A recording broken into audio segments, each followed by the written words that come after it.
I do think that the pace of change that we've seen in the way that technology has disrupted so many different industries really creates many opportunities for investments as well.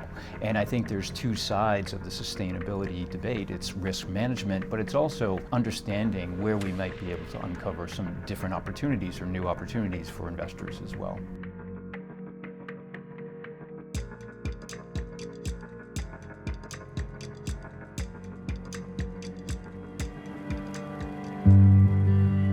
So MFS has been managing capital responsibly for clients for 95 years now. And at our founding, we invented the first mutual fund in the United States, which democratized investing for individual investors, which historically had been only open to institutions. And so we were a pioneer in the business. And as we think about sustainability, we've been doing it for a very long time, and we actually think it's synonymous with long-term investing. That founding and that history actually really informs us through today.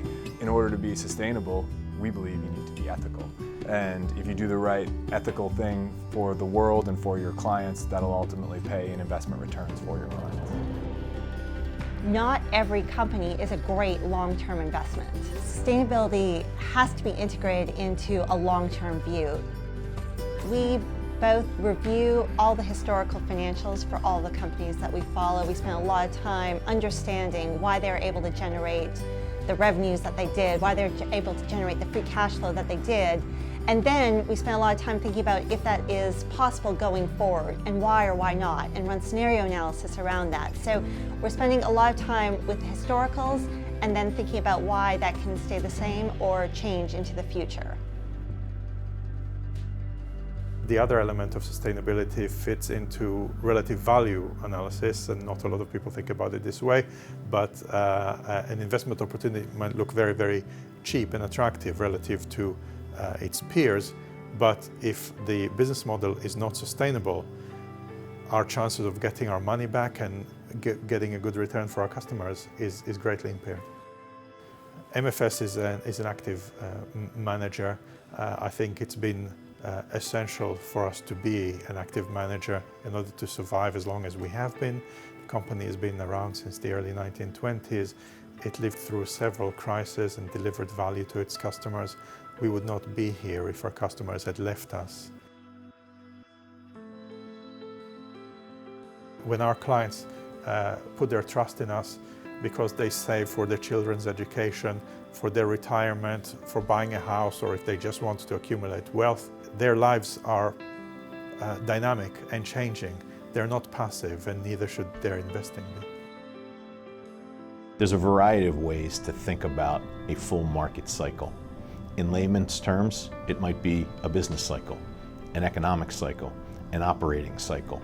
In other words, we think of it as peak to peak, trough to trough, recession through recession. If you look at an equity performance or bond performance, we look at how it performed from the top through the bottom, back up to the top again. And that's what we think about as a full market cycle. People talk a lot about ESG, environmental, social and governance risks. And it's often talked about as something entirely separate to traditional fundamental analysis. And I think if your time frame is a 1 or 2 year time frame, and most of your fundamental analysis is focused on trying to understand what's going to happen to a company's profitability over the next 1 to 2 years, then it is an entirely separate pursuit. But if your time frame is a 5 to 10 year time frame, and you're really trying to understand the long-term drivers of value at a company and the long-term sustainability of a company, then ESG-related issues inevitably become much more part and parcel. So there's a number of ways that we try to work with or engage with companies on ESG or sustainability-related topics. One is face-to-face meetings with management or with their boards on general items, but another is through the proxy process. Our proxy voting team has done a lot of engagements every year, about 250 to 300 engagements annually.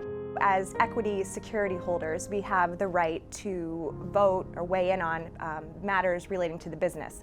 So as shareholders of the public companies, we have the duty to approve or not approve mergers, acquisitions. We have the ability to weigh in on executive compensation. Do we think a CEO is getting paid too much? We have the opportunity to vote on shareholder proposals, which oftentimes contemplate environmental, social, and governance matters. And so we are making voting decisions on factors that we believe are important to the long-term value of the stock, and we are exercising a vote that we think is in the best long-term economic interest of our shareholders. We engage directly with the management teams and the board of directors as we go through that process, and occasionally we disagree. That's the opportunity to really dig into the details, understand why they think the right thing is one thing and we think the right thing is another, and sometimes we don't agree and we'll vote against management and the board and on behalf of what we think is in the best interest of our clients. Sometimes they'll adjust their approach, and oftentimes we actually do come to an agreement as we're invested in the company originally because we're believers in the overall vision of the company, including how they're governed and their board and their management team. So I think there are a lot of coming trends that we're focused on. We're focused on things like climate change and how they're going to impact our credits, demographics, automation and what that does to a society, universal income, and making sure that if some of these jobs go away through automation, that there is some baseline of living that people can sustain. So the depth of our research allows us to identify areas of concern as well as areas of opportunity. And as we're identifying areas of concern and as we have influence over the companies that we invest in because we can be large and impactful investors in those companies, we can identify those areas of concerns with the management and the boards of those companies and work through whether or not they're concerned with it, after which whether or not we should still be concerned with it, and work together to find the best answer for the long-term investment for the company, for their stakeholders, as well as our clients and shareholders. One of the things that I've loved in the time I've worked at MFS is that there's a really strong culture and that there's been a very strong commitment to the client, and that has not changed from day one that I've been here. Sustainability has evolved as data has become more available, as resources have become more available, but we have always been thinking very long-term about our investment, and our investment philosophy has always been to look out further and to really think about sustainability in our investment process. I think that sustainability is going to win for those firms that truly integrate it into their investment process.